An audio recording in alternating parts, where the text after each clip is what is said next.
What's good? What's good? What's good? Happy Wednesday. Happy Wednesday. Let me cut this music. Let me cut the music. Cut the music. Cut the intro. We here. What's going on, Zedric? What's good? Beast. What's good? Van. What's good? All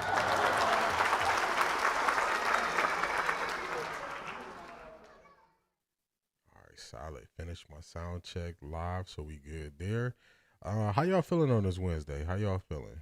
Talk to me. Tell me how y'all feeling. We had we had a great game in the NBA last night with the season kicking off. I got to get used to the channel lineup. So it's NBA on NBC, which just came back, which is very nostalgic because that's how we used to be as a kid growing up. You would watch those NBA games on early Saturdays, like 11, 12, usually 12 o'clock. So seeing that was a good sight. They're adding some new people to their lineup. Very, very, very good game. Van, let me tell you, say that again. So I watched the OKC versus Houston Rockets. That thing went double overtime. I'm watching that game. They go over to the Lakers game. I'm watching the Lakers game. I made it through halftime. I'm watching third quarter. Fourth quarter, the boys start tapping out. I'm like, I ain't gonna make it. So, Van, I definitely feel you. So far, so good. Zedric, good games last night. Thought Houston would beat the champs. That was a really good game. Really good lineup. It shows you why the champs are the champs in OKC. Also, KD trying to call that timeout. What was you doing, bro? Y'all ain't had no timeouts. So KD tried to throw the game. OKC was on top of it. They saw that he was trying to call a timeout. They didn't have any timeouts. The refs missed it. So, they pulled it out. So they end up getting a dub. So this is to me, this is one of the best times to be a multi-sport fan because we got baseball. We got the World Series coming up. We got Toronto versus LA. You got the undertones of the Drake versus Kendrick with the Toronto versus LA in the World Series. Shohei Ohtani was potentially going to sign in Toronto. He turned them down. So you got things there. I turned the Warriors game off at halftime myself. Zedric, it was like, man, what are we doing? The Lakers let Buddy Hield go crazy on them. I'm like, what is this? I'm like, what year are we in? Buddy Hield going crazy? All right. Then JJ Redick playing Luka basically the whole third quarter. It's into the fourth quarter. He finally got to try to get him a break. I'm like, what is going on? So when you have great players, NBA coaches will just lean on the great players and just say, push through. It's like, bro, what are we doing? So, yeah, it was a wrap. That's the only thing, to before I go off on the other sports we have. So I am a LeBron James fan. I'm a Cavs fan. My favorite WNBA team is the Las Vegas Aces. So I have allegiances to these West Coast teams in these late games, and they just be taking me out. So I got to watch the replay the next day because last year, man, I used to get so frustrated staying up late watching LeBron and the Lakers play, only for them to lose late in the game. I'm like, y'all done wasted my night. I can't be staying up past 1 o'clock in the morning to watch y'all fumble the bag at the end of the game. So I was definitely getting a buzzer all last year. But back to the sports conversation. We got the World Series going on. We got the undertones of that. We also have the NBA starting with a great game to start the NBA season. That's how you want to break into the NBA season. If you're the NBA, you're very proud of the product you put out there, especially in OKC versus Houston game. We also have the Browns and the NFL still going on. So we have all these things, all these sports going on. This is the best time to be a sports fan. This is the best time to cover sports. So we definitely got to turn it up a notch since we got all this stuff going on. I kind of hinted at this on Sunday. Starting next week, the show will be live Monday, Wednesday, Friday, and streaming for Browns games. We're going to go Monday, Wednesday, Friday. Monday, y'all know we got to recap it. We're going to add the NFL quarterbacks that we break down. We're going to add that to Monday. I'm going to have to do a little bit more work, but I'm going to be able to get y'all some of the all 22. Y'all know I like to see the third down, so we should be able to go over that on Mondays. Wednesday's show, we're gonna add in the college quarterbacks and just giving a breakdown of them. But the beauty is the Friday show, we get to break down Thursday night football. We get to break down Thursday night NBA. And then we also get to cover any other major stories in the NFL going into the weekend.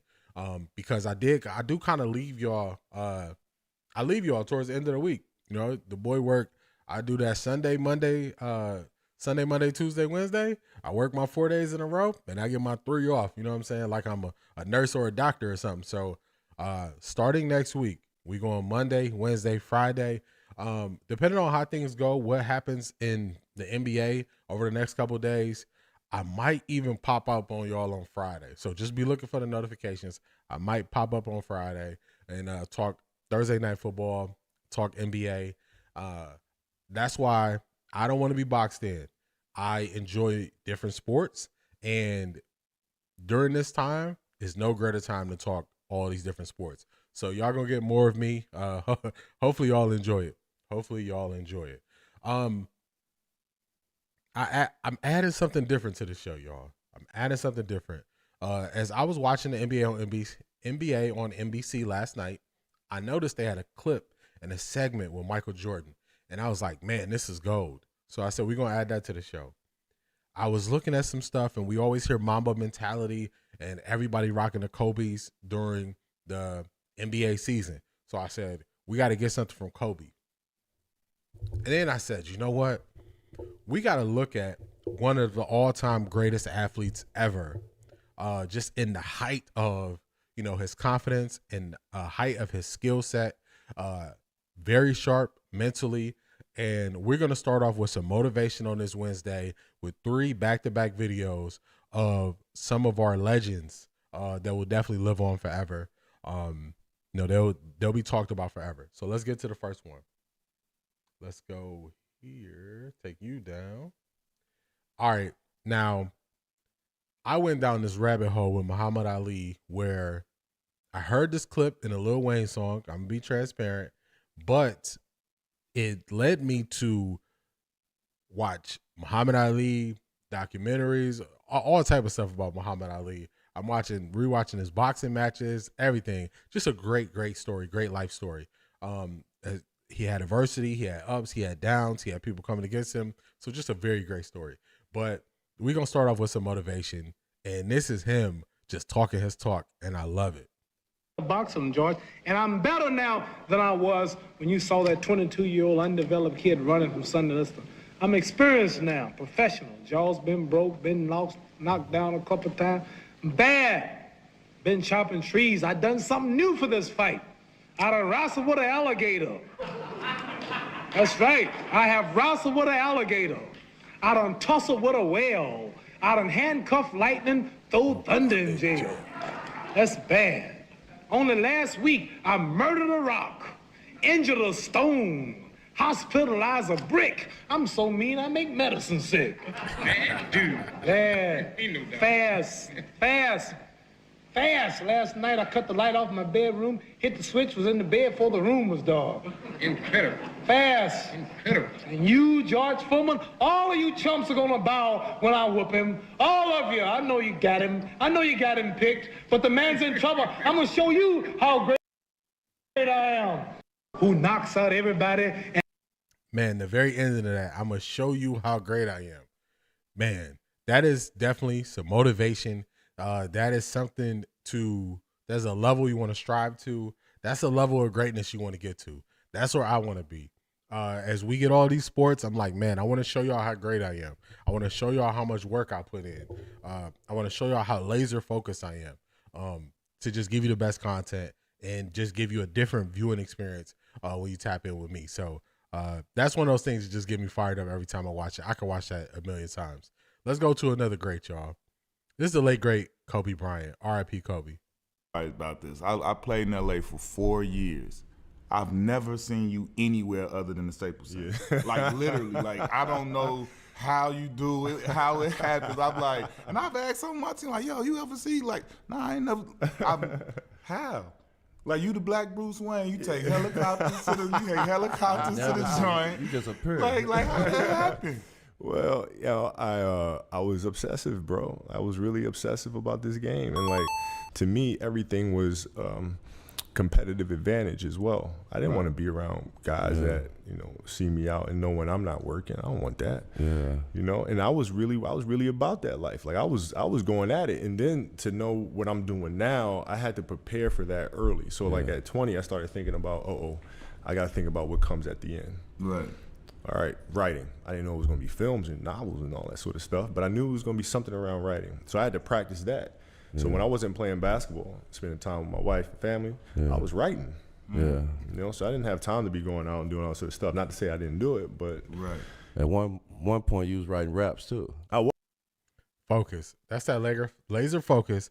That's that sacrifice I was talking about the other day when I was speaking on just diminishing greatness. Diminishing greatness. That's the sacrifice he put in. His family knows what he sacrificed. His wife, his kids, they know what he sacrificed. They know what he sacrificed to get to the level that he was at. So you cannot just discount that. Larry Bird is another one who backs it up. That is a fact. Larry Bird talked that talk, backed it up. One of the best stories I remember of Larry Bird was it was in the All-Star game. I can't remember the year. Don't quote me on the year. But when he was in the All-Star game and they're about to do the three-point shooting contest, he didn't even take his warm-up off, and he said, who won second place? He calling his shot. I'm winning this. Y'all getting second place. What happened? He went on to win it. So just a great thing. Wanted to start this off with some motivation and just show y'all some of the things that just push me to that next level. Now let's get to Michael Jordan. Basketball. Why do you want to share what you're thinking about basketball now? It's pay it forward. I have an obligation to the game of basketball, not financially. I'm okay. I mean, I think more or less from as a basketball player is to be able to pass on messages of success and dedication to the game of basketball. Still love it? Love it like you wouldn't believe. I mean, in all honesty, I wish I could take a magic pill, put on shorts, and go out and play the game of basketball today. Because that's who I am. That's that type of competition, that type of competitiveness is what I live for, and I miss it. I miss that aspect of playing the game of basketball. Being able to challenge myself against what people see as great basketball. But it's better for me to be sitting here talking to you as opposed to popping my Achilles and I'm in a wheelchair for a while. But it's nice to be able to share the things that can still make the game great going forward from your perspective. Yeah, I think one of the things why I did this is as professional athletes, we have an obligation to pay it forward. That's part of what, this is all about is to pass it, pay it forward. Shout out to MJ for that.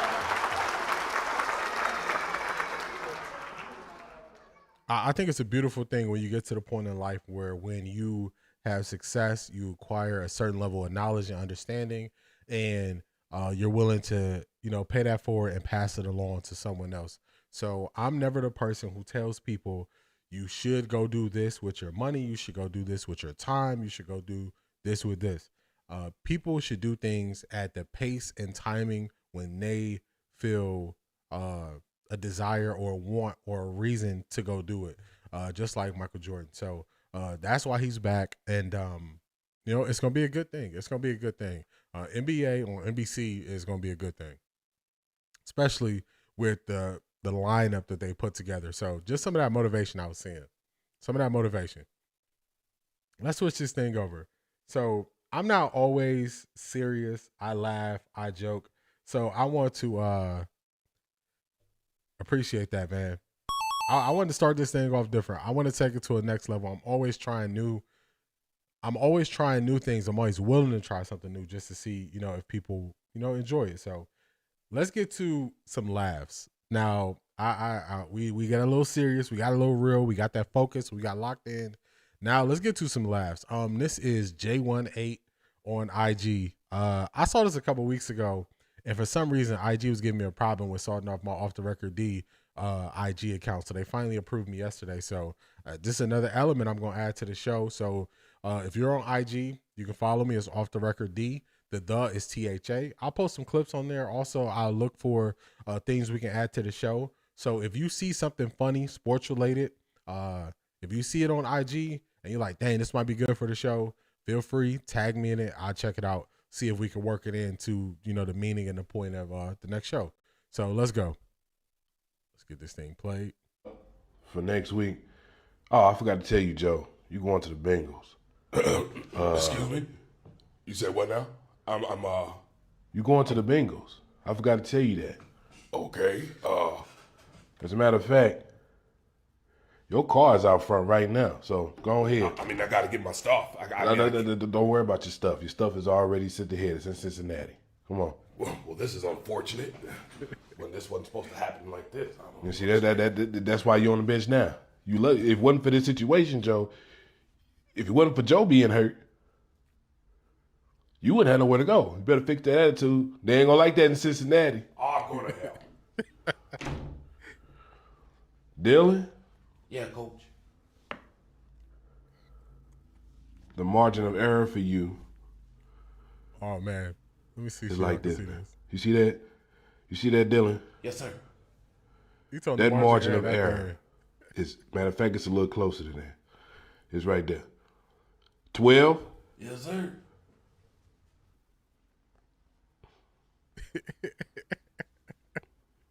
Dylan? Coach? You better complete every pass.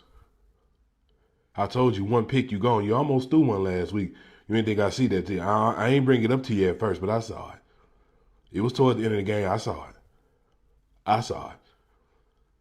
So, I want to let you know, margin of error is like this. And God forbid you throw 2 picks. You might as well just lay down and go to sleep. All right, y'all. Y'all get ready to battle this thing out. Dylan, you still starter. But 12. All right. Good morning, Marie.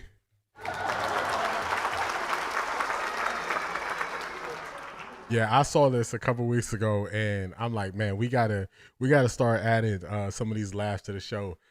Man, I seen this. I was dying laughing when I seen this. Let's get to the next one. I got another one for y'all. So this is a young Jets fan. I feel his pain. When I was going through the Browns 1-31 seasons back to back. So we went 0-16, then we went 1-15. When we was going through that, this is how I felt. Just like this Jets fan right here. I hate this team. I was born into this, and I'm not gonna ever. I'm always a Jets fan, but like, I hate this team. What's your thoughts on the game? I hate this team. I was born into this, and I'm not gonna ever. I'm always a Jets fan, but like, I hate this team. Now tell me, people who are new to following the Browns, y'all know that's exactly how we feel. We felt like this at so many different moments. Like, man, what is this team doing? Man, I can't stand this team. Can't stand them. I got another one for y'all. This last one is funny, but it also shows you how they talk trash to Cleveland Browns players, which is insane. So let's get to it. They can't hold up. Hey, go blue, but I'm coming over there too. You sweet, Zach. You need to sit out a year. You still hurt. Hey, 6'8", your eyes wide open, boy. You out here, man. Like, I don't know where to go. They everywhere. We gonna be in your dreams tonight, I promise you. Hey, Batonio, we both the old head. You better let them know. This don't stop. It's all day. You said his dreams, look. Hey, and I'm about to change the game right here because someone about to let me eat. We about to eat. And you said, okay, we don't. Hey, because I know he's looking for me. What'd you say? And he's going in his dreams? He in his dream like this. He's slow. He's sleep. Hey, folks, we coming, folks. I'm in now. Hey, too bad you ain't getting nothing today. Marie, you've been there. You know what it feels like when your team just can't get it right. like just can't get right. So these are some of the things that I saw, and they just had me laughing. So Brandon Graham is coming out of retire. He's going to unretire to join the Philadelphia Eagles, and this is one of the clips they put up. And I'm like, man, they've been clowning us. They've been clowning us for a while. So this is just one of those moments where if you notice, he didn't give nobody respect except for Antonio and Deshaun Watson. Everybody else, he was clowning them. He like, man, you gonna dream about us. I'm like, oh man, fight back, say something. You don't got nothing? Nobody fought back. Nobody said nothing. I'm like, come on, man. Y'all can't do us like this. Yeah, man, he was talking crazy and nobody said nothing. Say something. They just took it on the chin. So that's something I'm going to do. I'm going to add some motivation to the show like we did earlier. I'm going to add some comic relief to the show, and then we're going to get to the seriousness of the show. So just showing y'all we're going to expand this thing. We're going to keep growing, keep elevating to a different level. So we got the NBA back. We talked a little bit about the NBA. Let's not go to Stephen A. Smith yet. We're going to get to Stephen A. Smith, but let's do a quick recap of the games. So I think these teams could see each other in the playoffs for sure. I'm a really big Oklahoma City Thunder fan. Prior to the playoffs last year, I picked Oklahoma City Thunder to win it all. I just saw something about that team, and I was like, man, they just got it. So I picked Oklahoma City Thunder to win it. The other side of the bracket, I had the Cavs. My Cavs didn't do as well as they should have. They just couldn't deal with the Indiana Pacers. But this was a really good game. It's a really great way to kick off the NBA season. We're going to be talking more NBA. Couple takeaways. Houston has to get a little bit better offensively. Their offense went a little stagnant. They went right back to kind of the ISO ball that they were known for playing with Jalen Green. They went right back to it. So they got to figure some things out offensively to get easy buckets. That's KD, his name, Easy Money Sniper. Got to get him some easy buckets. Your favorite, y'all know the Jeezy line where he say, I'm your favorite trapper's favorite trapper. I'm your favorite trapper's trapper. That's what Shai Gilgeous-Alexander is. People calling him a foul merchant last year was ridiculous. If Kobe was still alive, rest in peace to Kobe, he would be one of Kobe's favorite players. The way he plays defense, the way he attacks, the way he's not afraid of the moment. So greats give him respect, and they appreciate what he does, and he put that on display last night. So just a great way to open the NBA. We're going to get more to NBA games as they roll them out this week. I got to get used to the format. Kind of threw me off a little bit. I was looking for the game, so I was looking at I was looking on regular TV. I found it on regular TV. I'm like, is it on Paramount? That whole bunch of stuff, man. So I got to get used to the schedule of the NBA games, but definitely excited for the NBA season. Like I told y'all early, I'm a LeBron fan. I'm a Cavs fan. I want to see the Lakers finish top 4 in the West. That shouldn't be too much to ask, especially once LeBron makes it back. JJ Redick got to settle in a little bit more on his coaching. Cavs have to make the Eastern Conference Finals. This is the Cavs' best opportunity they got the least amount of resistance. You know, they got to worry about the Knicks, upstart Orlando Magic, Detroit Pistons. These are teams that the Cavs should walk right past. Zedric, SGA locked in toward the end of the game. That's a fact. You notice how he just wouldn't pass the ball? He like, look, we winning or losing is going through me. So it was great to see. It was definitely great to see. We'll get to see these Cavs. Cavs play the Knicks tonight. That's going to be a good game. So I'll be tapping in there. Little quick thing on the NBA. Lakers, JJ Redick, he got to work on his rotations, and they got to figure out a way to get easy buckets. This game, if you watch even just the first half of this game like you did, Zedric, Luka Doncic is working so hard for every single bucket, it's ridiculous. You have to get him easy buckets. When you look at other superstar players, they get the exact shot they want. It's not like pulling teeth. That's how you can determine if an NBA offense is good, if an NFL offense is good. Can they get open situations? I like old school basketball, and now it's like who can make the most 3 points win. That is a big factor in the game. That is a big factor in the game, Marie. When when they really got deep into the analytics, and I'm blaming the Houston Rockets for this. The Houston Rockets, when James Harden was there, Daryl Morey, when they would only allow guys to shoot threes or shoot layups, that just eliminated the beauty of the game. So that's why I appreciate Shai Gilgeous-Alexander so much, because he still lives in that mid-range. Even when Houston had Carmelo Anthony and Chris Paul, they limited how many shots they can take in the mid-range. They were like, we get 12 mid-range shots a game. So that's on the analytics department, who are changing the game of basketball, and then other people followed. So I blame them for that. But definitely watch SGA if you're looking for that style. He is definitely from a different generation with how he plays the game of basketball, for sure. So that's how we're going to look at the offenses. Offenses, what they can get easy buckets. It's not looking promising for the Lakers with how hard Luka had to work. He had a very big game, but they got to get him some easy buckets. Get him some easy buckets. Easy peasy. Let's get to Stephen A. Smith. So this has been an ongoing saga for a while now. Stephen A. Smith. I got some old videos where I'm fully breaking down this situation with LeBron and Stephen A. Stephen A. is on another tour leading into the NBA season. He is talking about LeBron James confronting him again. He talked about it on Carmelo Anthony's podcast. All of the greats get to the midi. He's a throwback. That's a fact. Good morning, Ms. Jones.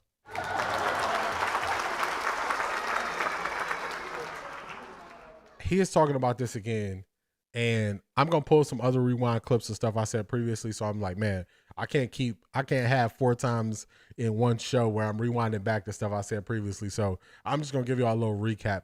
We're going to let Stephen A. say what he says, and then we're going to break this thing down. So let's go, Stephen A. Let's see what you got to say. Like each other. Right. How do you feel you handled that situation overall? Are you proud of how that went? I wouldn't use the word proud. I would tell you that I don't regret anything that I did in terms of handling the situation. I don't regret it now. And I would tell you my feelings haven't changed. I don't like him at all. He doesn't like me at all. I don't like talking about him because I think people think that I'm looking to talk about him. Like, LeBron's inside of Stephen A's head. If you don't ask me about him, I won't talk about him. You see what I'm saying? I got a job to do, and he will never interfere with my job. I'm going to be professional. This man is in my mind, the second greatest player to have ever played the game of basketball. He's a great ambassador for the game of basketball. Marie, oh my goodness. I couldn't have said it better. Stephen A. is hard to watch at times, most of the time. He is. This whole situation with LeBron James, even him, he don't like me, I don't like him. Cool, say what you say. What he thinks is, these older guys in media, they forget that Stephen A. is the draw for this episode of The Pivot. So if Stephen A. says, don't ask me any questions about LeBron, they will say, okay, we won't ask you about LeBron.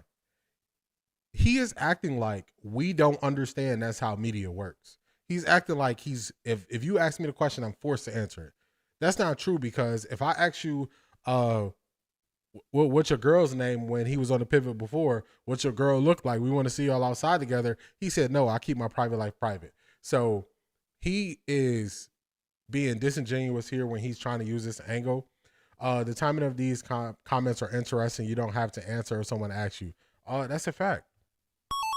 He just playing the game. This is what happened. Stephen A. Smith got embarrassed on a totally different level with the situation with LeBron. And I'm just going to walk y'all back through what happened. So, Bronny James got drafted by the Lakers. Everybody made a big deal. He was the 55th overall pick. They had their opening night game. They had the Griffey Sr., Griffey Jr. at the game. They went into the game together. It was a very special moment for the NBA. Probably will never happen again. They had their moment. Everybody was nitpicking a lot of stuff about Bronny, saying he wasn't an NBA talent. He wasn't an NBA player. It was a couple months into the season. The Lakers had a lot of guys injured. Bronny was playing in the G League. They flew him up to Philly the day of the game, and due to injury, they had to put him into the game. So they had to put him into the game due to injury. He wasn't even traveling with the Lakers at the time. He was traveling with the G League team. They called him up due to injuries on the team. He got in the game. He was playing. He got cooked by Tyrese Maxey. Tyrese Maxey doesn't just cook Bronny. He cooks just about everybody. He's a really good NBA player. He has very good quickness and first step. He was blown by Bronny. He blows by other guys that have been in the league for 10 years. Stephen A. Smith decided the very next day to call out LeBron James and say, you have to stop this as a father by putting him out there. Stephen A. Smith goes on to give an example of a boxer whose son was boxing off of his dad's name, and he was getting beat up in the ring. And that's the example that he decided to use. LeBron's people reached out to Stephen A. Smith. Hey, he doesn't like the way you called him out. They reached out to him behind the scenes. Stephen A. Smith went on his podcast and said, yeah, they reached out to me, but I'm going to say what I want to say. And it wasn't, he dismissed him. So when they tried to initially handle it behind the scenes, he didn't want to. He kept talking about it. Stephen A. Smith has notoriously said throughout his career, I'm out here. I'm at the games. If you don't like what I say, roll up on me. That's what Stephen A. Smith has always said. Stephen A. Smith was having issues with Kyrie. Kyrie rolled up on Stephen A. Smith. Said, you got that same energy. They end up working it out after he rolled up on him face to face. LeBron James tried to handle it in the background. You didn't want to do that. You're at the Lakers game. He rose up on Stephen A. Smith when he sees him. Stephen A. Smith is embarrassed. His feelings are hurt. The big mistake he's making is by continuously allowing this subject to come up. If a boxer loses a match, how many times do you think they're going to talk about losing that match? How many times are we going to hear Earl Spence talk about Bud Crawford beating him up? How many times are we going to hear Canelo talk about Bud Crawford beating him up? They're going to talk about it in that moment, and they're going to let that thing go. Stephen A. Smith was embarrassed. He forgot that he was the person who speaks about the person. He thought he was on the level of LeBron because of the contract he just signed, when you are always the secondary spot. The athlete is the primary. You got to understand that. He thought he had more leverage until somebody showed him they had more leverage. Do y'all remember this game that we used to play growing up? Big bank, take little bank. And you only play this game when you confident you got more money in your pocket than the other person. Stephen A. Smith thought he had the big bank. And LeBron said, run me your pockets. I got the bigger bank. And Stephen A. Smith cannot handle the public embarrassment. That's why he's continued to go on and speak on this. So to me, this looks like a person who can't move forward. Their ego took a very big hit. And the best thing for him to do is just take his L and keep it moving. He cannot do it. He can't do it. They're going to talk about this for like 11 minutes. And he is even going to bring every trope into it that you can when he's talking about LeBron. Let's get back to it. Had to bring that up. He's an incredible role model. What he has done with himself, what he has done with his crew, it's beyond admirable. And he will always warrant the utmost respect. But everybody hasn't had the relationship that I've had. I'm in the media. I'm a commentator and pundit. I know the things that you've done behind the scenes. I know the things that you said behind my back. I know what you tried to do to I think MJ coming out to pay it forward is in response to those like Stephen A. not allowing the game to grow. I agree. Y'all are going to see, when you talk about the NBA, it's just a lot of arguing back and forth. The NFL having less games and just being about to play on the field, just even the audience of people who watch the NFL and the NBA are totally different.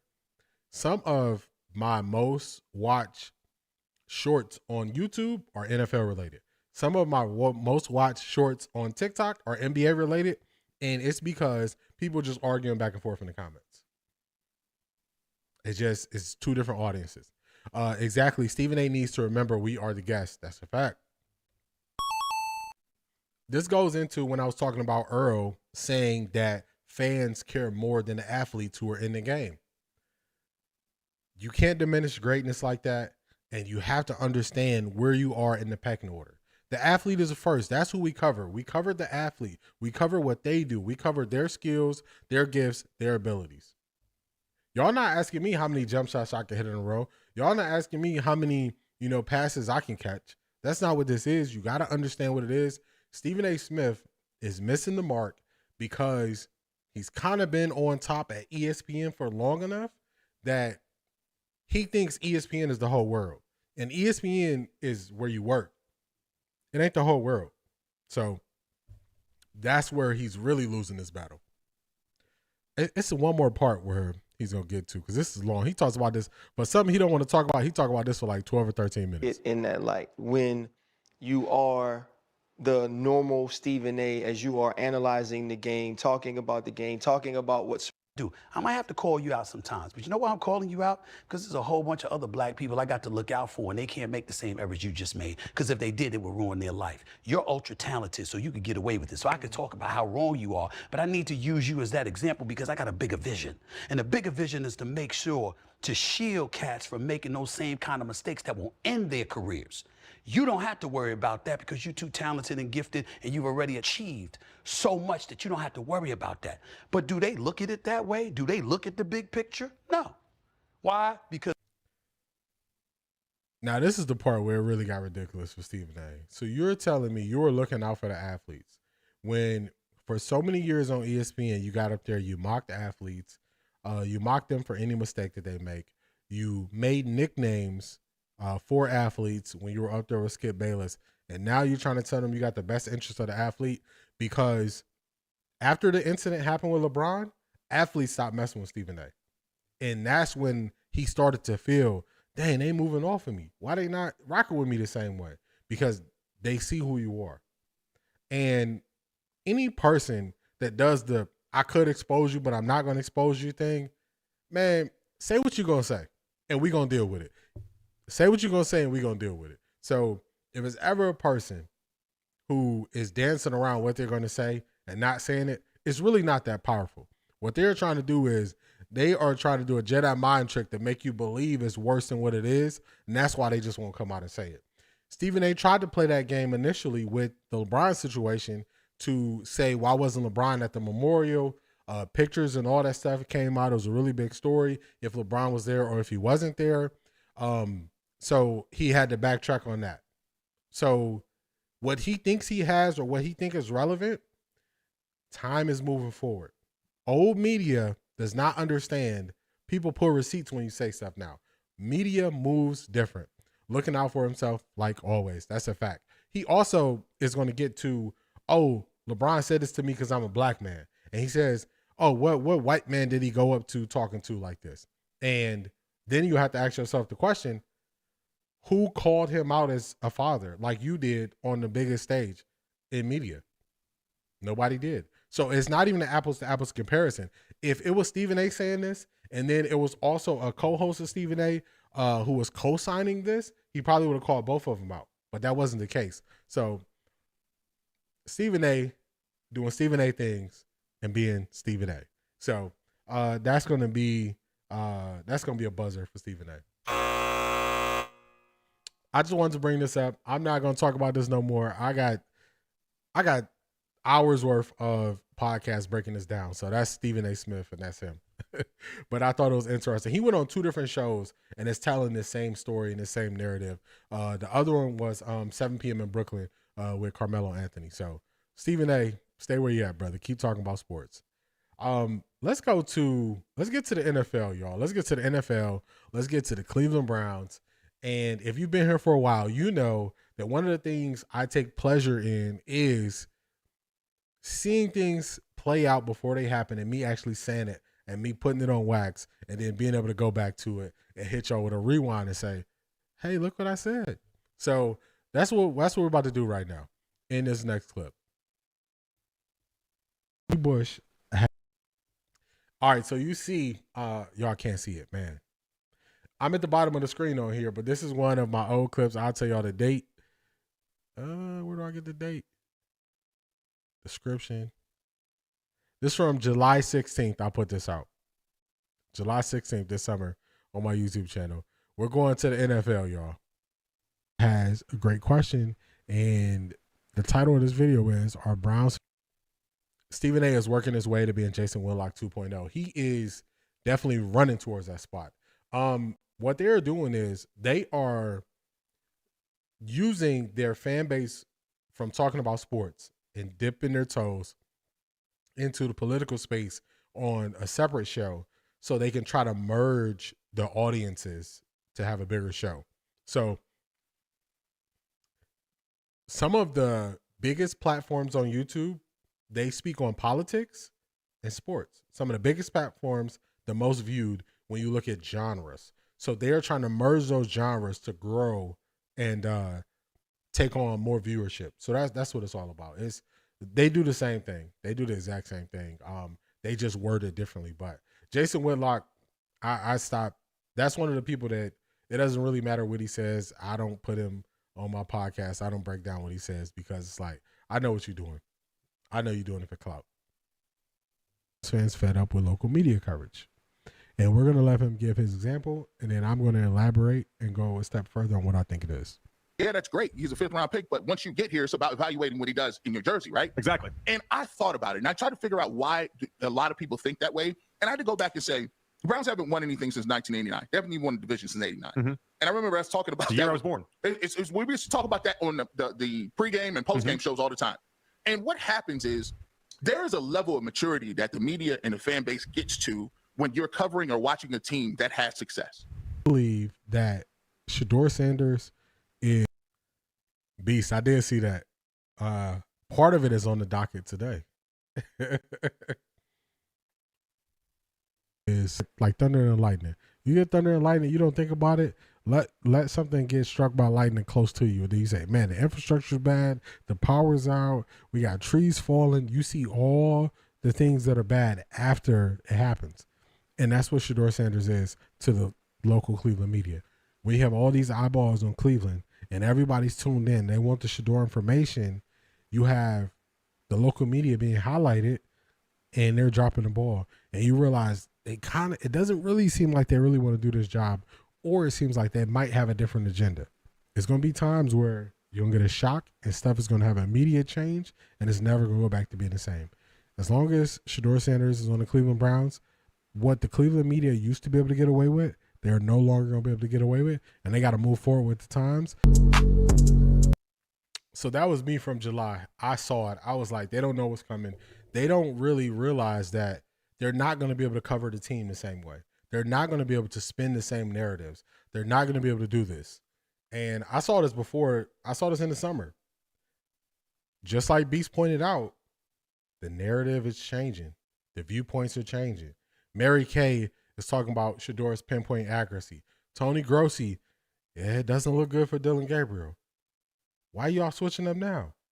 Oh, now they're gonna try to take credit for Shedeur. It's like, come on, man. We see the play. We see the play y'all running. It's not gonna work with us. Oh, this is another throwback. Who can't give analysis. This is from let me get the date for y'all. We ain't going nowhere. That's a fact, Marie. This is from May 18th. So I'm telling y'all, I'm digging deep in the crates. And one thing about my podcast is you can just look at it. If I got big headphones on, you know it's my oldest stuff, because eventually I got to the point I said I don't want to wear those headphones. Nick and Jonathan, the ones who seem to be objective on that radio station. I got a clip of them. We're going to get to them. Because they are saying something. They are saying something. I saw this very early with Tony Grossi. Let's go, Tony. They're going to be questioned. And they got to face that backlash of when they get questions. And this is Tony Grossi facing that backlash, because the problem is, since the Browns put out so much tape from this rookie minicamp, people now can go back and question and say, what were you seeing? Because the tape doesn't match what you said you were seeing. This clip.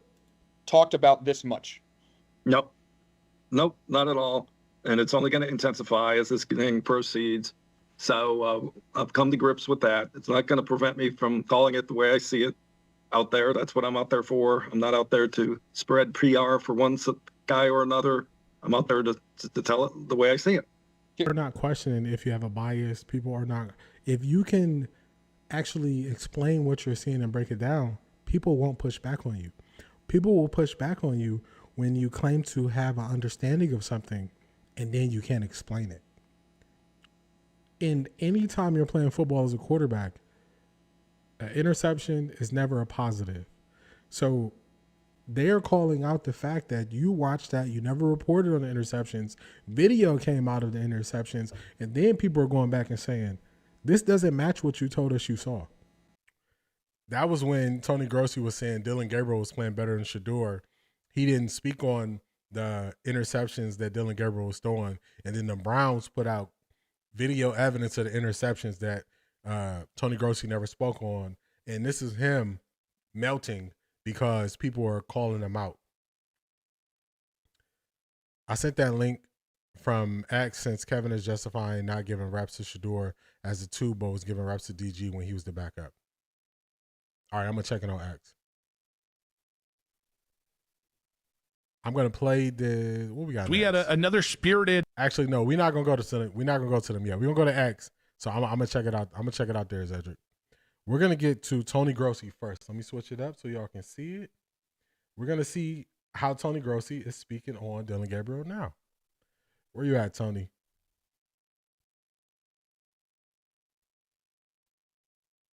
Oh, Streamlabs. Why you do Miss Jones like that? I know you're about to bring up yesterday's answers by Pete. I listened like 3 times. I couldn't believe real talk on what is really going on. Yep. Yep. The change up is happening right before our eyes. This is, let me see. Which one do we want?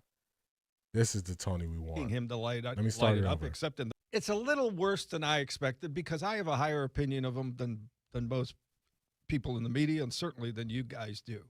But I got to admit, it's less than I expected. His accuracy has not been good.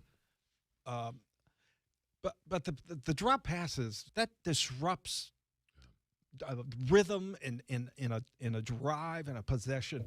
But that's no excuse. I mean, you're the quarterback. You got to deal with things like that. Obviously, he's not lighting it up. They're not asking him to light it up, except in the Pittsburgh game, and he's not capable of lighting it up.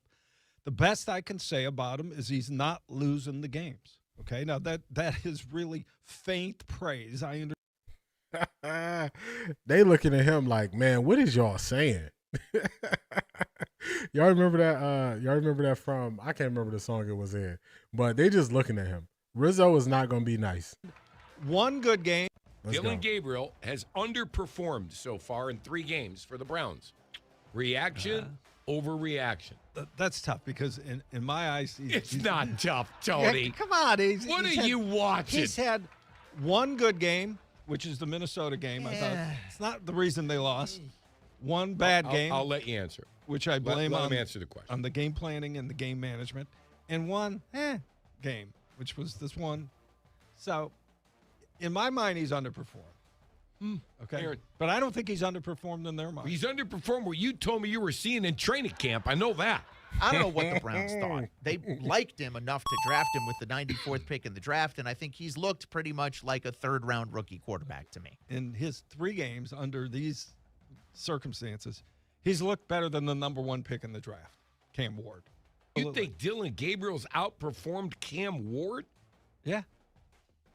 I mean, they're both. They only have 1 win each. I mean, Cam Ward won a game too. That's how low they come. That's how low they come. So he said he's not losing them the game, and then he tried to compare him to Cam Ward. Come on, man.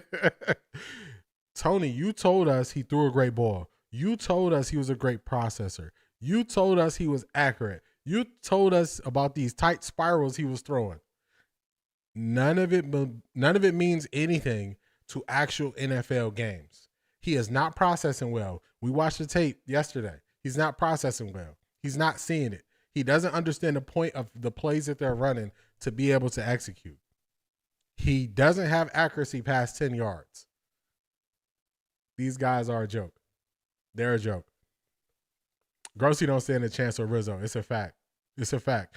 And the thing is, what they wanted to do was they wanted to say everybody that's rooting for Shador is they know how to protect their own. That is a fact. I always called it out. I said, watch who they protect. That's who you know who they really care about is the ones they protect. They called anybody rooting for Shador who looked at Gabriel's tape. They said, oh, you just want Shador over anything. He has a great spin on the ball. Oh, that is... Miss Jones, that was exactly what he said early on. He said that early. He said a great spin on the ball. You are so true. So right. The switch up is crazy, but this is us who've been watching Shador in high school and especially in college, those who know who he is and what he can do. That is a fact. So I always go back to they owe Shador Sanders fans apologies. And let's list the reasons. Shador Sanders fans, and I'm doing this on purpose, fans who are not fans of the Cleveland Browns, they came here because of Shador. If Shador would have got drafted somewhere else, they would be at that other team. And I'm isolating them for a very specific reason. They came to the Browns. They took one look at the media. They said, this media is trash. They don't know what they're talking about. They don't know football. They called it right away. Instantly said that. They looked at coach. They looked at one press conference. They said, this coach ain't it. The coach ain't it. He got to go. They look at Andrew Berry. They looked at Andrew Berry. They said, something, I don't trust him. That's what they said right away. I don't trust him. They looked at Joe Flacco. They said, if you're looking for answers in Joe Flacco, he's not the guy. They looked at Kenny Pickett. He's not the guy. They looked at Dylan Gabriel. They said, he's not the guy. They said Shador is the best one in this quarterback room. Now, what we have to do is go back to what Shador Sanders fans said in the summer and bring that forward to today. Were they right or were they right? They were right on every point that they said. They took one look at the Browns and said, this is a mess. And if you notice, Shador Sanders fans started saying, man, just trade him or put him on the practice squad, get him out of here. They saw the dysfunction right away, and people wanted to call them crazy. They wanted to make nicknames for them. They wanted to do all this stuff, but they were right every step of the way. Every step of the way, they were right. Nobody can say what any Shador Sanders fan said in the summer that they were wrong. They saw through all the BS. They saw through all of it. If you look at a press conference from Coach Prime and you compare that to a press conference with Kevin Stefanski, one thing you realize right away, one of them seems like you know what he's talking about and he is holding people accountable and he has a grasp of how to use the media.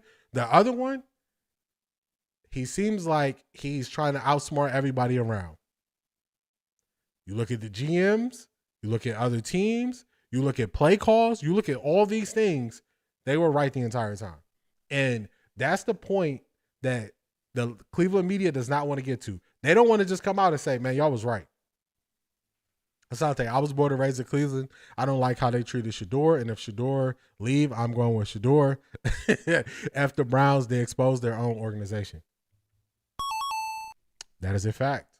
That is a fact. I'm born and raised in Cleveland. I've been a Browns fan my whole life. I was born into this like I showed y'all the kid on Instagram. I was born into this. But when the Browns took Dylan Gabriel, I always remind y'all, this is what I was doing in between that night. I was really contemplating, can I continue to be a Browns fan when we took Dylan Gabriel at number 94? This was me that whole night.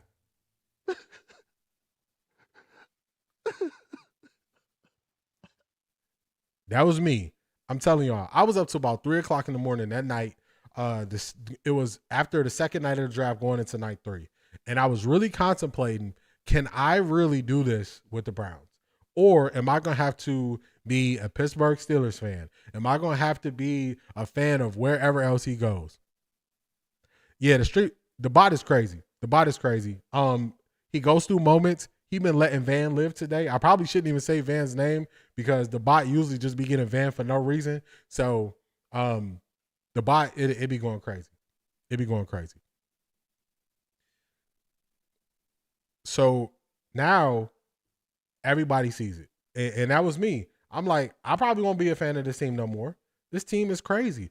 And if they would have just gave me a reason to jump off the board with this team and all this losing and dysfunction and go somewhere with Shedeur, I would have did it too. Asante, we would have been in the exact same spot. We both would have been rocking another team's gear, rooting for another team, because what they doing has been trash, and none of them are willing to come out and say, hey, y'all was right the whole time. They will knock you the whole time because y'all said it first. But they will never, they'll never come back and say, hey, y'all was right. That's why when I say specifically Shedeur Sanders fans, because I want them to know that I'm giving them their props for being right the entire time. Yes, sir. They thought Shedeur Village was going to eventually shut up or go away. We too strong for that. That's a fact. That's a fact.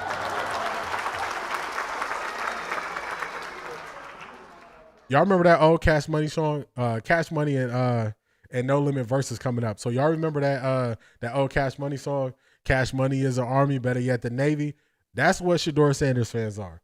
They the Army and the Navy, and they rolling deep, and they're not for the BS. They're not for the lies. They're not for people not doing enough research, not understanding when they speak on Shedeur's name, and they call you out right away.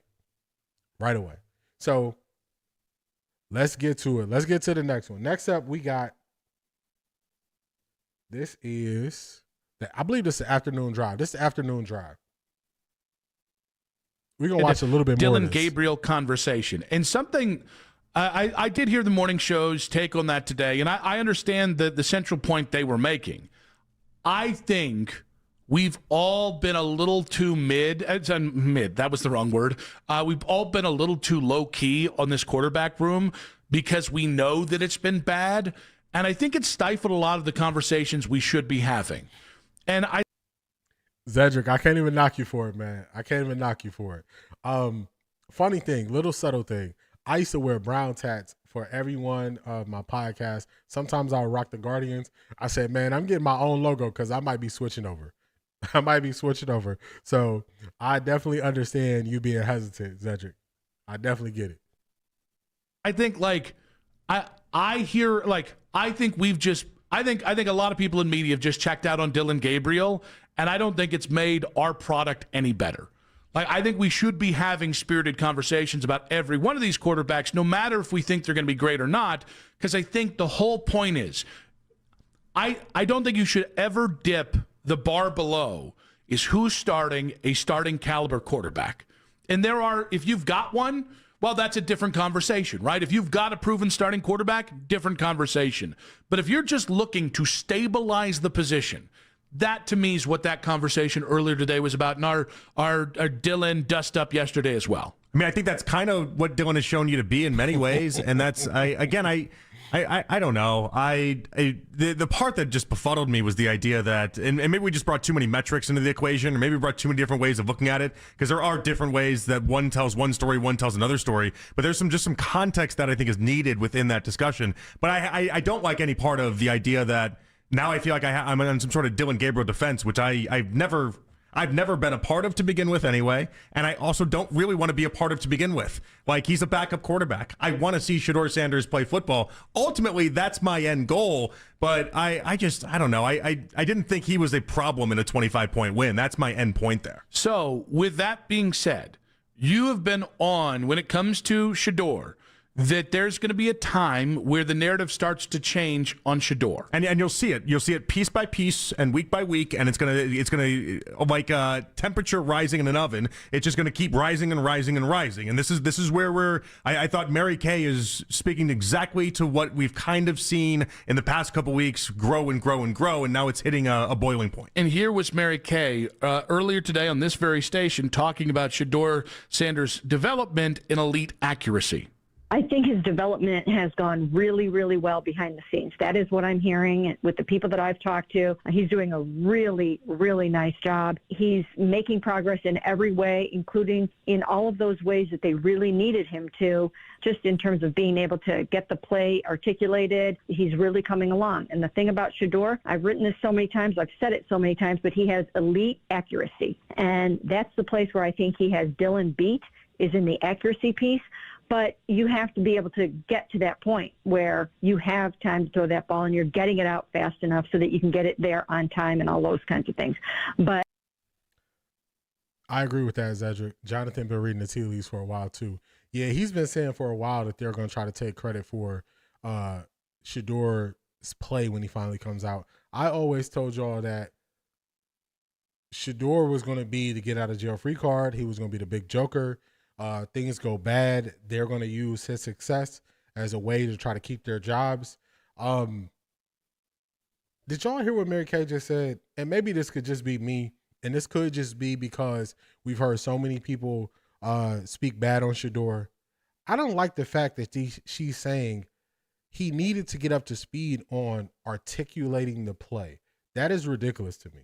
That is ridiculous. Like, I could be reading too deep into this. If I'm reading too deep into this, y'all let me know.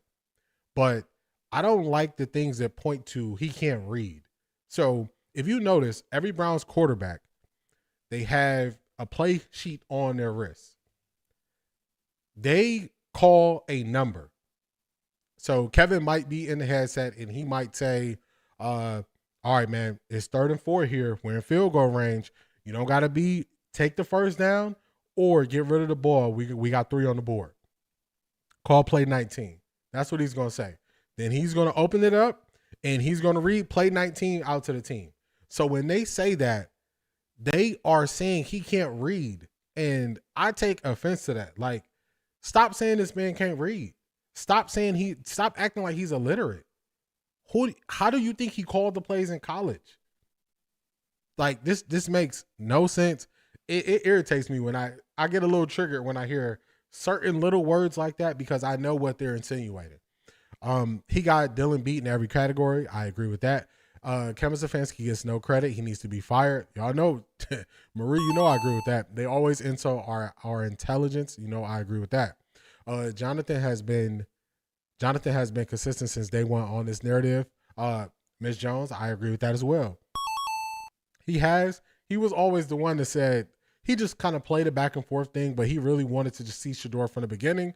And they used to kind of they used to take little shots at him. Oh, you're in the she hive or stuff like that. But now they can't do nothing but agree with him. Yeah, I don't think she fully understands the terminology to clarify. She's really close to saying he's better than Dylan. She is, and my issue with that is nothing new really happened. Dylan Gabriel is no different than Dylan Gabriel was in rookie camp, in training camp, and in the preseason. He's no different. Everybody saw his limitations. They called his limitations out before he started playing games, and he has those same limitations. Same ones. If you look at Kevin's resume, he shouldn't have never got the Browns job. His father hated Allen Iverson, so I see why he won't play Shedeur. His father, NBA executive, we talked about that a couple of weeks ago. Kevin Stefanski only called plays for like a season and a half in Minnesota, and he got credit for that offense when it was more Zimmer putting everything in place and then running like a wide zone scheme is what they used to run in Minnesota. And Kevin Stefanski got way more credit for it. Way more credit for calling plays for a year and a half. That is that old black QB trope where they aren't smart enough. I'm triggered every time as well. Yes. It's just like when Aditi was saying Shedeur is playing street ball. Y'all know I went on a rant with that because I was like, this is ridiculous. She doesn't like this shows that they don't understand. Just like Zedric says, Mary Kay don't understand enough. So she's going with what things she's heard. And these things they have negative connotation to them. The same way with the Didi and, street ball. What do you mean street ball in the NFL? Do you know that you have to improvise on a lot of plays in the NFL? That's the difference between a play breaking down and you making something happen or it not working. That is the problem with Stefanski's offense. If you really want to know what the problem is, Stefanski can't make adjustments fast enough because he's not seeing the full field like if a quarterback was making the adjustments. So those two, man, every single time, I can't rock with it. I can't rock with it. Nothing changed but time. Those preseason gave him some shine on what wasn't a good training camp. I agree. Mary Kay Cabot, Aditi, Jason, Bull, and the rest of them keep them dog whistles going and then act offended when they call them out. I love street ball players. It's the closest thing to pro ball. That's a fact. Good morning, Ms. Brown. Adam the Bull, Miss Jones, you're so right. Adam the Bull, he did that. Adam the Bull did that. He did that this week. He said, I don't understand why Shedeur isn't sitting with Dillon Gabriel. And he started getting backlash. And why would you not like someone who creates something out of nothing? Because they don't know what a good quarterback is. That's what it is. They don't know what a good quarterback is. They're still trying to figure out what a good quarterback is. So that's why they playing that game. Adam the Bull, instead of, let me tell you what he did, and then we're going to go in reverse. So he came out on the show and said, I don't know why Shedeur isn't sitting with Dillon Gabriel. A lot of people system limit players themselves. That's a fact. A lot of people came out and said, no big deal. Players, no big deal. Adam the Bull said it on multiple shows. He said on UCSS. Then he said it on his show. And he said, I'm just trying to figure out, is it a thing? When you lack understanding, what you should do is, instead of causing a storm, go behind the scenes and look into it further. Go behind the scenes and look into it. Get the understanding behind the scenes. People call you out when you say stuff in front of cameras, and then you try to walk it back when you get the backlash because it comes from your lack of understanding. So as soon as other people around the league told him, no, you trying to create something that's not there, then he's trying to walk it back, and he wants all the criticism of him to stop at that point. It's like, nah, that's not how this works. If you didn't want the criticism, you shouldn't have said it on the show. And Adam the Bull, he has moments where he crosses the line. And I've been saying this since the summer. He crosses the line, and he uses people that people don't like to cross the line. This is what we're going to do. We're going to get back to Adam the Bull. I'm going to play this. I'm going to look up. I got a short that I'm talking about this, so it's more succinct. So let's play this, and then let me find it. In a 7-on-7 drill, if you put those two up next to each other and you just started doing a red zone 7-on-7, I think Shedeur would win that drill most of the time. But that doesn't mean that he would be the better choice at quarterback right at this moment. I don't think it is a coincidence that Dillon has been as unremarkable as I think he has been, or as fine, or whatever the different synonyms we can use for this. I don't think it's a coincidence through 3 games he's been pretty unremarkable, and we're starting to hear some of the development that the Browns are telling the local reporters. This has been my whole point the entire time, was that this was always going to happen this way, and we started to see it 2 weeks ago, and now we're seeing it last week, and now you're seeing it again today. The idea that once you start to see who Dillon Gabriel is, and they start to see who Dillon Gabriel is, they're going to try to take some credit for Shedeur Sanders. This is it. This is their saving grace, is the idea that they're going to try to make it seem as if Shedeur was not even close to ready previously, and now all of a sudden, voila, he's ready. And I'm telling you guys, nothing's changed with Shedeur Sanders. Nothing's changed with him relative to where he was before the season got underway. I'm sure Stefanski's doing some time and some work with him, but there's no drastic leap that's happened. He's always been better than Dillon. He remains better than Dillon, and now we're just counting out the time until the Browns actually put him out there. So I thought it was interesting that coming off of Sunday's game, I mean, we had folks in the Shedeur Sanders hive. They had isolated one moment where Dillon Gabriel was coming off the field, and Kevin Stefanski smiled at him. Yeah, and they pointed and said, "This is why Shedeur is never going to get a chance." And maybe just Stefanski was happy he was winning a game. And I also, by a considerable margin against a team that I think hadn't had that happen in a while. I think Kevin knew he was that he knew he needed the that Dolphins one. were cooked. He knew he needed that one. But I think. I agree with you, Zadrick. If Dillon continues to trend down and play, it's going to get worse for him and better for Shedeur. A good play is the solution for DG. Totally agree with that. He can only play himself out of this rut. The problem is, like I told y'all previously, they set Dillon Gabriel up to fail by putting him at such a high level. And Marie, you heard that hive? That's why I always say I always say they call Shedeur Sanders fans names. That's one of them. That's one of them. They try to just throw it in there. So I always said that, not I always said, but I said previously that they propped Dillon Gabriel up so high. The only thing he could do was fall because he was never this good. He was never supposed to be propped up to this level. Dillon Gabriel was drafted in the 3rd round. They treated him like a 1st-round draft pick the entire offseason program. And now he's not going to be able to live up to the hype, and we're seeing it. He's crumbling right before our eyes. That means he was doing that. They were doing that to build up his confidence because the confidence wasn't there. It wasn't there. I found a video that I'm going to play from the Bull.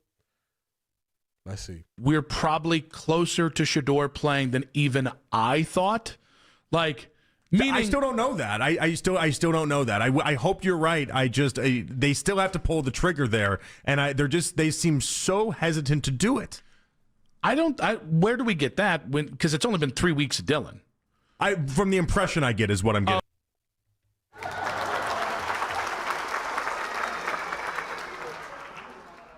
Shout out to you, Asante. I appreciate that, man. Trying to keep growing, trying to get better. So I definitely appreciate that, man. Shout out to you.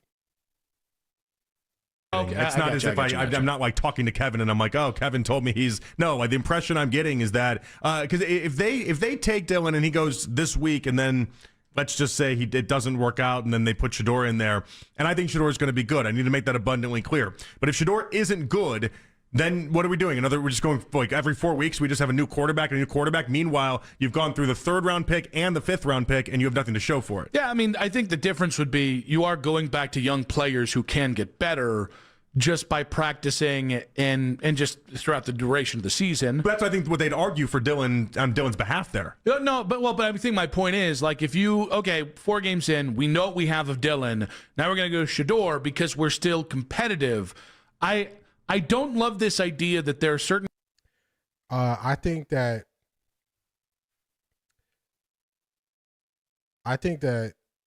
Dillon Gabriel is not going to be good this weekend. I think that's just a fact. I think that's what's going to happen. I agree, Ms. Brown. Bull just is kind of all over the place when it comes to football. Bull, he dances around like arguing what actually happens in football and then bringing it with stats. And that's because he can't bridge the gap and explain it.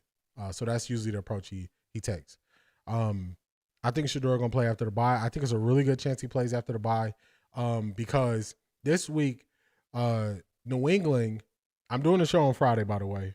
So we're going to get into my reasons why I think the Browns not really going to win this weekend, or my reasons why they're not going to win. New England is very good against the run. That's our only hope is the run, and to get them to not load up the box, you got to throw it deep. Dillon can't throw it deep. He don't have the downfield accuracy. He can't see downfield. So I think it's going to be bad, and I think they'll look and say, you know what? Let's go to Shedeur. And it's only so long the defense is not going to catch your passes. Did anyone see Shedeur's latest comment/post on social media yesterday? He's letting everyone know who's in charge of his destiny. Yes, Van, I did see that. It's one of those situations where when I look at this stuff with Shedeur, I always say Shedeur will send the bat signal out if stuff get bad and we got to change how we view it. But right now, I look at it like he understands when his opportunities gets there, he can take advantage of it, and he knows who's in control. So that's why even though they might say things and I might go on a little rant here or there, I'm looking at Shedeur like, hey, if you give us a signal, we'll treat it differently. But until you give us the signal, we just gonna keep riding and we're gonna correct people when they're wrong, but we're not gonna go too crazy yet. So that's how I look at it when Shedeur puts his message out. I think it is a thing where people who haven't noticed that Shedeur has always put messages out like this, they think it's something he's doing now. I saw on Speak where they were saying, oh, Shedeur's giving up and all this. I was like, y'all don't know what y'all talking about. I think Shedeur may play in the second half of the game. If it gets ugly, he has the potential to. Yes, I saw it. He knows God has the final say. What God has for you, no one can stop or alter if you're walking in that purpose. I agree with you, Marie. The pressure is to be better is too much right now. He'll do better. The chair isn't too hot for him. I agree with that. Brucey Gabriel is not a passing threat. He's not an NFL backup. I see Huntley and Pickett better than Brucey. Brucey, that's funny. Yeah, you can't really be a backup if you can't push the ball down the field. You got to be able to push the ball down the field. You got to be able to get vertical. You have to open up the passing game. You have to open up the field for the run game, and he's not capable of doing that. That's why I wasn't too excited for the Browns to beat the Dolphins. It's a win. I'm going to take the win. We had our victory Monday, but I wasn't too excited because that is a really bad team in Miami, and that team is falling apart before our eyes. So if you were the person who was like, man, but we won and all that, like, don't get your hopes up. This win didn't mean nothing. Very similar to how I viewed the Green Bay win. It was a win on the board, but I didn't get my hopes up after Green Bay like we're about to win 7 games in a row. You'll see people in the Cleveland media speaking that way. That's not how I see it. Yeah, the Brucey is something else. The Brucey took me out. Let me get to Bull. Let me find this real quick. Let me do this.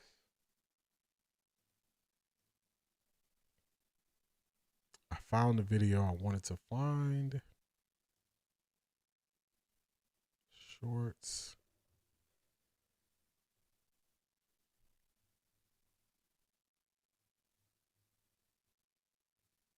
Man, we throwing it back. I'm going to a lot of videos from the summer.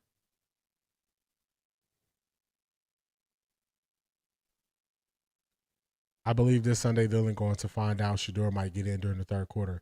Yeah, once they load up that box too much, then we end up in, third and long. It's gonna be a disaster. And it's only so long that teams are not going to drop the interceptions that you're throwing to them, because Dylan is throwing some passes directly to the defense, and they're just not catching it. So that is going to be different once they start catching it. Dang, how far back is this?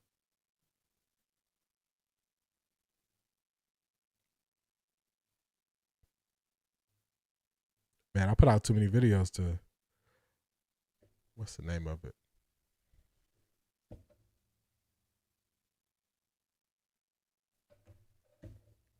What is the name? Where is it at?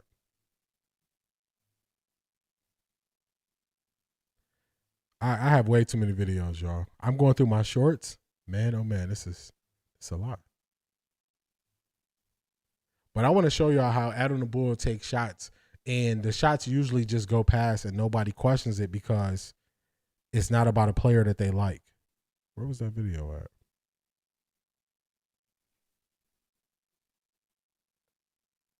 I feel like I need like some elevator music. Let me find this thing.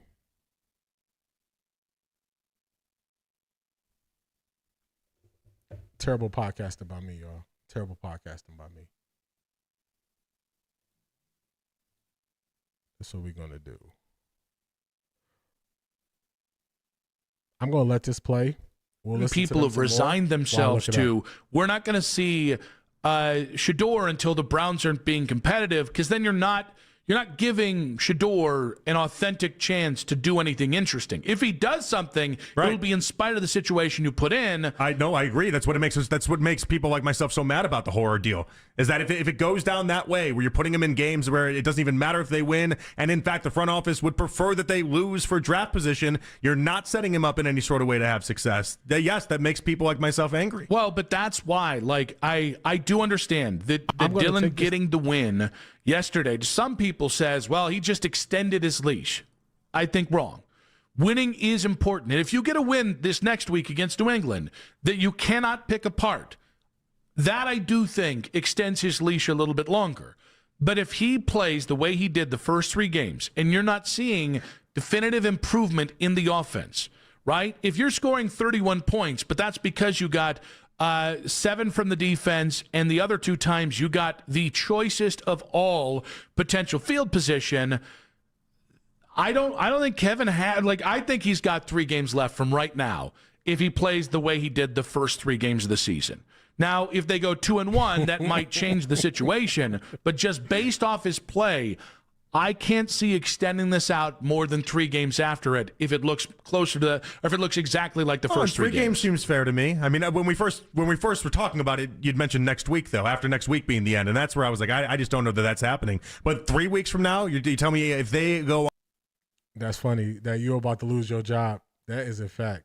All right, here it is. This is Adam the Bull. This is where I think that they crossed the line, and depending on who the person is, they don't call it out because of the person that they're using as an example. He's going to be put in a position to beat the Pats Sunday. Better hope Quinshawn can outrun that defense. Yeah, that's the only option, and I don't even see it. I don't see it. Thing back. This is going to be somewhat of a throwback. This is going to be Bull 3 months ago. And when this happened 3 months ago, I said this was across the line. So people don't like Deshaun. So when you cross the line with Deshaun, oh, it's okay because you don't have any view or feelings toward Deshaun Watson. So it's okay. But now, all right, we got to pause it, y'all. We got to pause it. Miss Jones. Oh, my God. Wow. We got to pause it.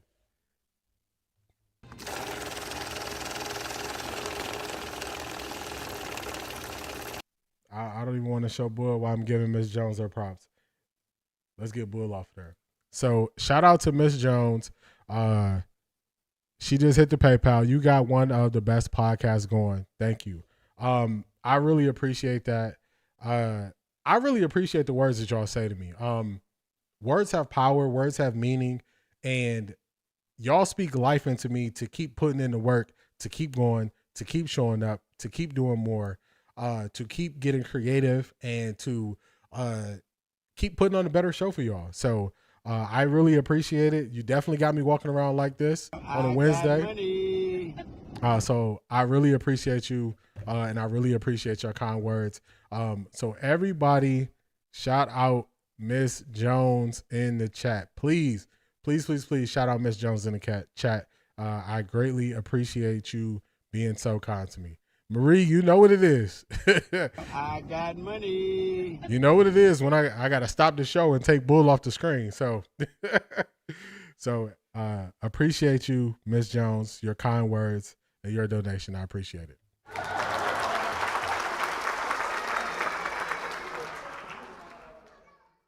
The defense has to score points against the Pats because Gabriel is about to really expose himself. That is true. He's going to have to do something. He's going to have to do something. You got to put something on the board. You have to. Yeah, definitely. Shout out to Miss Jones sponsoring today's show. You are definitely greatly appreciated. Greatly appreciated. All right, let's get Bull back up here. When you realize this has become a very large story over speeding tickets and it's somebody you care about in Shador, now you're like, how do we get here? Too many people in sports media are crossing the line and they're hiding behind the fact that they're looking for answers, or they're hiding behind the fact that since you are a public figure, I get to be in your personal life. And I was like, that's a problem. You cannot continue to let this go on. The longer that you let people continuously cross the line into personal lives, the line is going to be gone. So I changed my mind. First of all, why, if you're Deshaun Watson, are you putting out pictures of you getting engaged? What do you mean? Yeah, he got engaged. Good for him. Nobody wants to see that. His fiance's an idiot for being with him. Wow. I mean, so again, his fiance did something that's normal in today's time, which posted a celebratory post of her excitement of becoming engaged. And nobody cared because they don't care about Deshaun, but this is a problem. This is where the line, people, they cross that line, and what's the old saying? You give somebody an inch, they take a mile. Where do you think that saying came from? And this is one of those where if you don't like a person, you can say whatever you want about them, whether it's justified or unjustified, when they're not doing anything out of the ordinary of how society functions and operates right now. So that was Adam the Bull. I was showing how, like, that's where the bar is set when he was going at Deshaun Watson. That's an example of Adam the Bull and how he treats people and treats situations. So when he says things and tries to say, I didn't know if it was an issue, but we're just really saying it's an issue, I don't give you a pass, because I saw how you spoke on Deshaun, and you spoke on Deshaun's fiance, which is now his wife. I saw you call her an idiot for no reason at all. When I see those things and a person shows me who they are, I believe them. And that's how I view Bull. So if y'all notice, it's certain people, you see them less and less, unless I'm kind of making an example out of what they say. But that just goes to, I believe it was Miss Jones. It was also Miss Brown calling out Bull for not really knowing what he's talking about. That was an example there. So had to show you all that. Let's see. Zedric, you say you sent me something. It was on you sent it to me on X. I'm trying to look for it. I ain't seeing no messages on X. Maybe I'm tripping. Maybe I'm missing it. But I'm still trying to look for it and find it.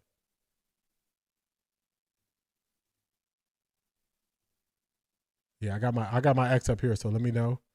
Let's see. I gotta see what else was gonna make the cut for the show that I didn't play for y'all yet. Let's go now.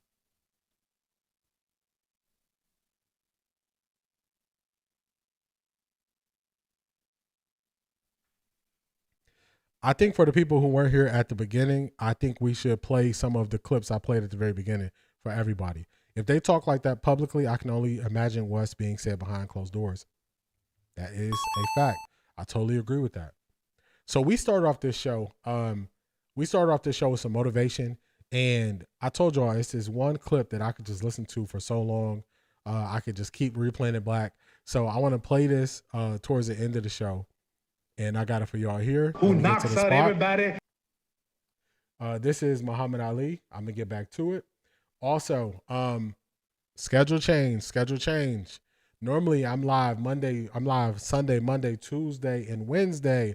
You know, I'm giving y'all 4 days on, 3 days off, leaving a big gap for other people to, tap in and have shows. But we're going to change that. Now that the NBA season is upon us, we got Thursday night football. We got better games on Thursday night football. Starting next week, we're going to be live. We're going to be live Monday, Wednesday, Friday, and Sunday. We got to stop the show again, y'all. We have to stop the show again. We got to stop it again.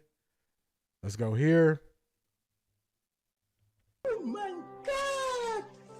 Wow! We are stopping the show again. Y'all know why.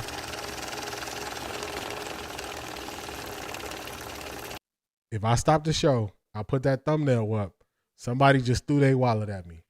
And we gonna show them the respect they deserve. So everybody put Marie in the chat. Everybody put Marie in the chat. Let's keep going. Keep up the good work. I really appreciate it. Y'all don't understand how these kind words keep me motivated and keep me going. So I definitely appreciate you.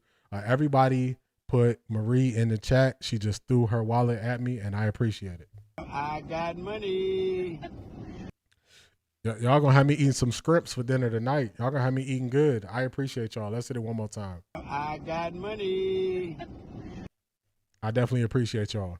Now, let's get this walk off to what we started on. I watched this clip. I watched it a bunch of times. This is how I feel as I get better. I think we got to start here. Let's start here. I was better boxing, George. And I'm better now than I was when you saw that 22-year-old undeveloped kid running from Sunday Lister. I'm experienced now, professional. Jaw's been broke, been lost, knocked down a couple of times. I'm bad. Been chopping trees. I done something new for this fight. I done wrestled with an alligator. That's right. I have wrestled with an alligator. I done tussled with a whale. I done handcuffed lightning, throw thunder in jail. That's bad. Only last week, I murdered a rock, injured a stone, hospitalize a brick. I'm so mean, I make medicine sick. Man, dude. Yeah. Fast. Last night, I cut the light off my bedroom, hit the switch, was in the bed before the room was dark. Incredible. Fast. Incredible. And you, George Foreman, all of you chumps are gonna bow when I whoop him. All of you. I know you got him. I know you got him picked, but the man's in trouble. I'm gonna show you how great I am. Man. I just really love that clip right there from Muhammad Ali. I'm going to show you how great I am by putting in the work, by showing up every time, by being here for y'all, by putting on a great show. This has been another great show. Shout out to everybody for being here.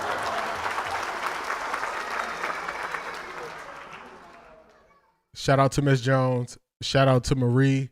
They gonna keep me living better now. Coogee sweater now. So if y'all don't see the black tee tomorrow, y'all know why. Shout out to them for being sponsors of the show today. Greatly appreciate it. Great dialogue. We gonna be back, y'all. We gonna be back on Friday, same time, 10:30 a.m. Like, comment, subscribe. I'll see y'all on Friday. His affirmations and rhymes were always hilarious and inspirational. Right before I go, Van, I watched probably 10 hours of Muhammad Ali stuff after I saw this clip. I watched it and I was like, man, just his confidence, the way he looks at situations, the way he handles defeat and moves forward, it's just something else. So I'm always motivated by it. So I really appreciate that. And I appreciate y'all. I will see y'all Friday, 10:30 a.m. Bonus show, bonus time. I'm going to put in the work. We're going to keep this thing going. Peace, y'all.